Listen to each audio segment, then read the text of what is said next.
Добре дојде во студио за Софија Куновска, координатор на советничката група на СДСМ, но и на целата коалиција Сојуз за иднината во град Скопје. Благодарам за поканата. Последната вест која дојде од вас, за која вие говоривте пред јавноста, беше долгот на водовод.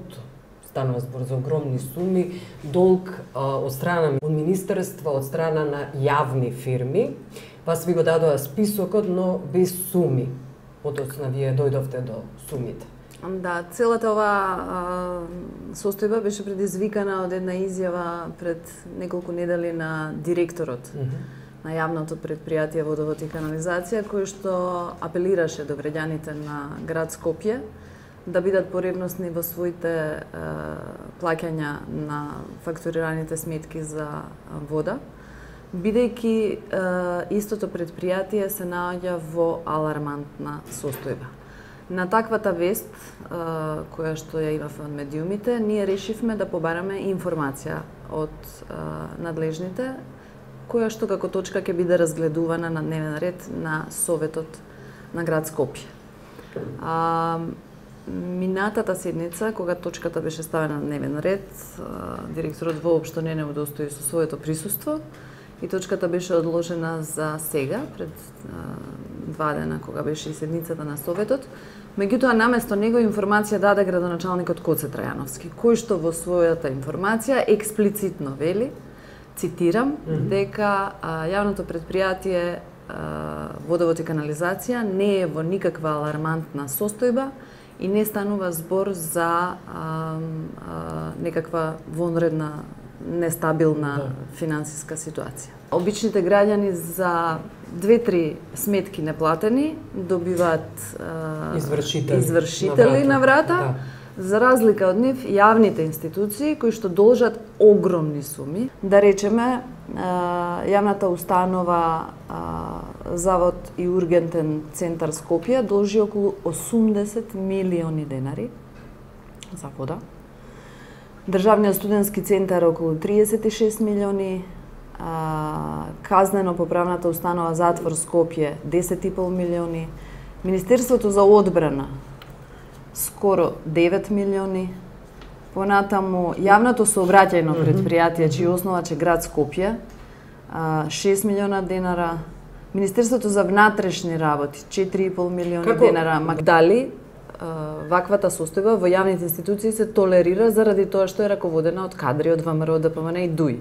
Предпоставувам дека многу брзо ќе можеме да заклучиме дали општина Центар ќе биде принудена да ги плаќа своите застанати долгови, кои што се исто така големи, бидејќи начело на оваа општина, како што знаете, е решение од опозицијата. И околу одржувањето на Скопје 2014 прилично бомбастично беше изјавата на градоначалникот Жерновски, кој го пренесува целото одржување на град Скопје заради тоа што вели дека тоа прескапо. Всушност тој и целата коалиција не се согласува со проектот. Видете, не го пренесува, туку се откажува од одржувањето на спомениците од Скопје 2014. Јас и натаму цврсто стојам на ставот дека проектот Скопје 2014 е приватен проект сработен од пари на граѓаните.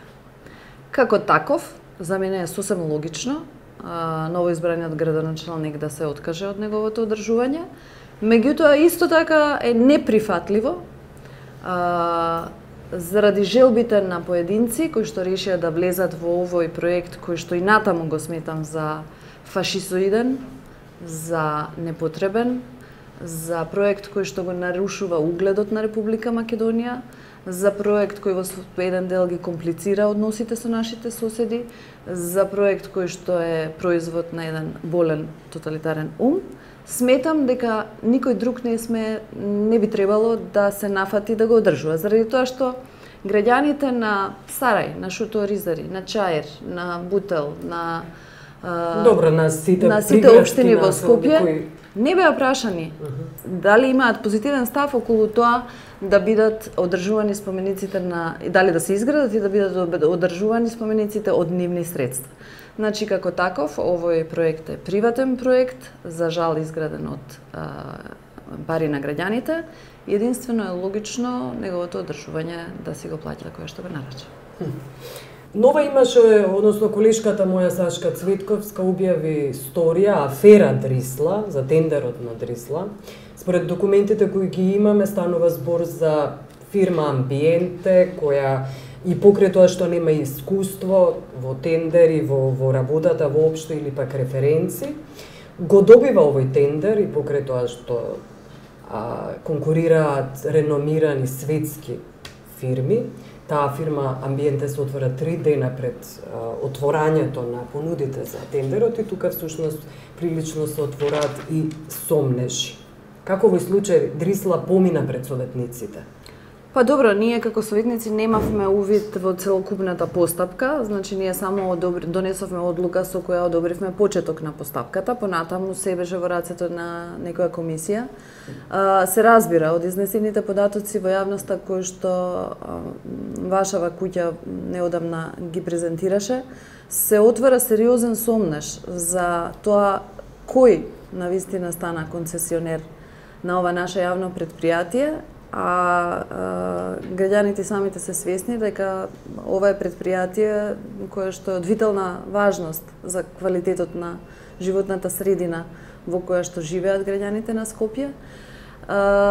Со таа цел ние побаравме увид во целосната документација. Сега за сега дел од документите ни се достапни и увидот го правевме пред 2 дена. Останува, значи, добивме увид во договорот и во тендерската документација, меѓутоа се уште не сме добиле увид во досието за целокупната спроведена постапка. Очекуваме дека и за тоа ќе наидеме на отворени врати. Зошто очекувате? Не треба ли зошто би било тајна? Предходниот пример, кога ги баравме сумите и предпријатијата должници, се покажа дека делумно се одговара на нашите прашања или делумно е транспарентна администрацијата на градоначалникот Гоце Трајновски.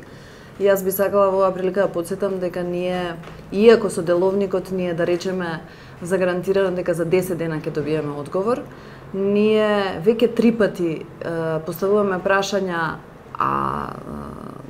надлежни за тоа се службите на Гоце Трајновски кои што поднесуваат извештај секоја година за безбедносната состојба во Скопје, да ни дадат извештај колку вкупно нови жители има Скопје во последната година, односно колку нови жителства се доделени и дали службите кои што се должни да извршат увид во адресите на новонаселените на територијата на град Скопје имаат направено таков увид како би се увериле дека на тие адреси живеат навистина луѓе, се сеќавате на проблемите. Истрага за пустец.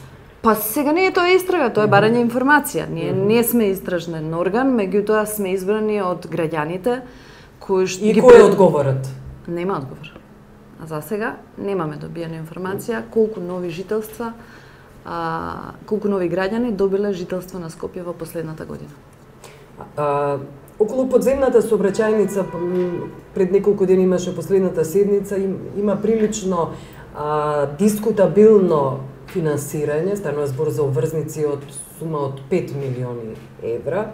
Вие протестирате заради тоа што тие пари не се даваат, односно тие пари се даваат преку обврзници наместо на капитални објекти, да се даваат на подземни гаражи, например. Кешот се дава на тој начин. Иако имаше полемика помеѓу урбанистите и стручната јавност дали трасата на новата подземна сообраќајница од влада до Народна банка е вистинската траса, сепак ние како капитален проект решивме да го поддржиме господинот Гоце Трајновски во овој проект. Меѓутоа, она што паѓа во очи е дека за ниеден навистина суштински капитален проект во град Скопје, град Скопје не издвојува сопствени средства, туку тоа го финансира со зајмови. Ако се сеќавате, уште од кантите за ѓубре кои што ги купија за секој скопјанец, беа канти за ѓубре купени со заем од 1 милион евра, промовирани на големо, за кој што кредит постоеше 2 години грејс период и 10 годишна отплата. Што значи, уште еднаш сакам да потсетам и секогаш кога имам прилика ќе ги потсеќам граѓаните на Скопје дека нивните зелени канти, кои прашање дали веќе се во употреба или се амортизирани, сепак ќе бидат отплаќани до 2023 година. Кога станува збор за изградба, да речеме, на сега да не полемизираме, Триумфална капија, споменик на плоштад, фонтана, споменици, Скопје 2014, со се сите згради по кеот, кога станува збор за изградба на катните гаражи, директно надлежен каде што е градоначалникот, кога станува збор за изградба на зградата на водовод, сето тоа се случува во најголем дел од сопствени средства, само кај катните гаражи ми се чини дека имаше дел кој што е со кредитно задолжување. За разлика од тоа, ваков капитален објект каков што е подземната сообраќајница, сега се тргнува да се решава во заем. Што значи дека оваа власт сака да покаже дека гради капитални објекти, сака да пресече лента на некој капитален објект, меѓутоа сметката ќе ја плаќаат некои други гарнитури. Благодарам што бевте гостин. Благодарам за поканата уште еднаш.